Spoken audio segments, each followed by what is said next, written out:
Ryan, you mentioned that you've seen a lot of deals. You've underwritten a lot of them. And I understand you now have a 2-minute process to underwrite a deal. Can you tell us what that's like? Oh yeah. I mean, so look, day one, when I joined Grant's team, he used to underwrite a deal. I used to tell him 2 minutes. It's actually like 43 seconds. But I'm like, man, if I could underwrite a deal like Grant, then my whole life would change. And so literally what I do, and as you get spooled up, you start learning these markets, right? And in multifamily, what I do is I just take the number of units times the rents in place, not like what the broker's telling me, in place rents.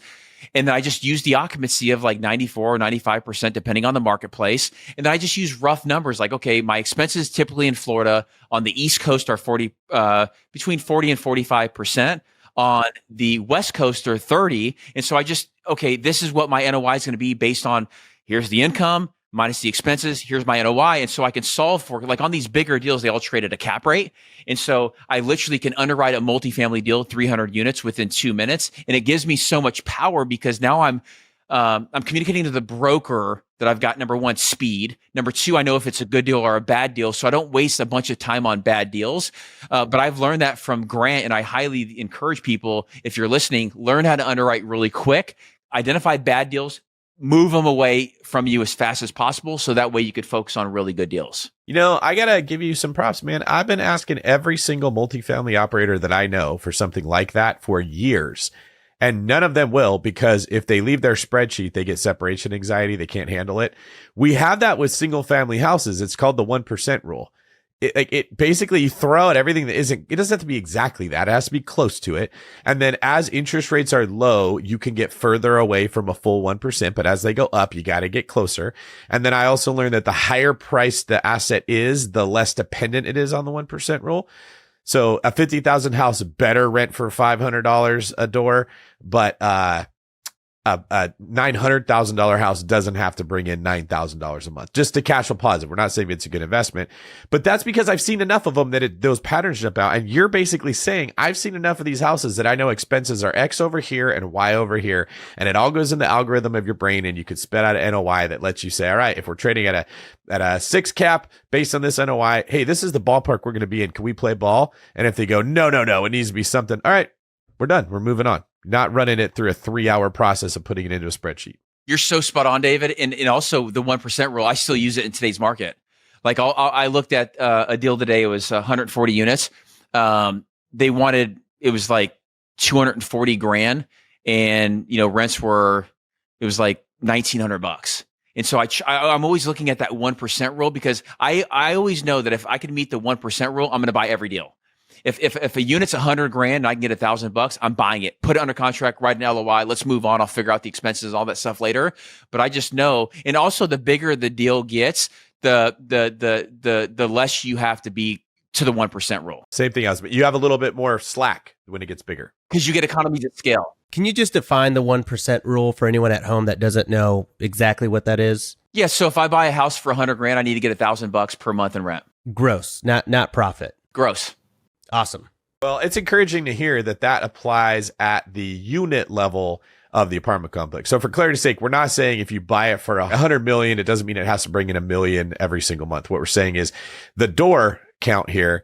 If it's bought for $100,000 a door, if each average rent of these units is $1,000, it's worth putting through your analysis and looking into deeper. That's where you're saying, write the letter of intent, get that thing under contract. Let the guys then start to, the bean counters, kind of identify all the exact measurements, make sure that it's a property you want. But if it doesn't, you're throwing that thing out right away. That right there is very, very useful. If it is 100 million, I'm just trying to understand why the 1% rule wouldn't be like proportional. Wouldn't it still be, if it's $100 million building, you would want it to bring in $1 million gross? I feel like in multifamily, there would be there's more expenses to take into account than there are with single family, and there's more income sources, right? So with multifamily, you can have income coming in from laundry, from parking, from storage. Like, it's not just the rent versus with residential real estate, your only income sources.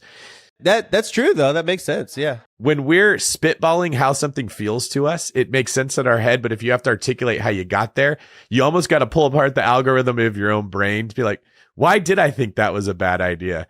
And hopefully there's actually logic behind what you said. But a lot of like what you're doing, Ryan, when you've looked at so many deals is it will stand out like, oh, that just feels like that's probably good. You don't know why, you couldn't explain it, but when you dive in deeper, you'll be like, oh, that's why there's inefficiency here. They could bump rents much more than what they realize, or insurance is much higher than what they thought, so they're not going to get this much money.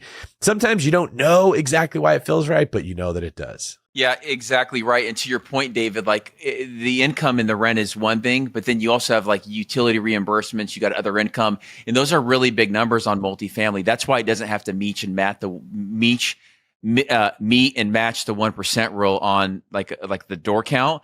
But what I was going with that too, David, is also like knowing the numbers quick. It allows you to be the captain. It allows you to be the guy now in these bigger deals where you have confidence, where you could actually start using crew resource management, which is team resource management, which is actually the broker. Hey, what numbers did you come up with? Hey, what are you showing for the going in yield? Hey, what are you showing debt guide? Like I think people overcomplicate multifamily, and really what I want to instill is saying, hey, look, know the numbers really quick, so that way you can communicate with the brokers with confidence. That way you can communicate with the debt with confidence, because the bigger the deal you get, the more partners you have. And this is actually a safeguard in these bigger deals, because the debt's going to thoroughly look at the deal. The broker, my competition right now is these big institutions, whether it's Blackstone or Starwood, or you can go down the whole list. These guys are very, very professional, and everything has to check a box. So the sooner you guys can get to these bigger deals, the less risk or the less chance of missing something actually occurs, which is crazy to think about.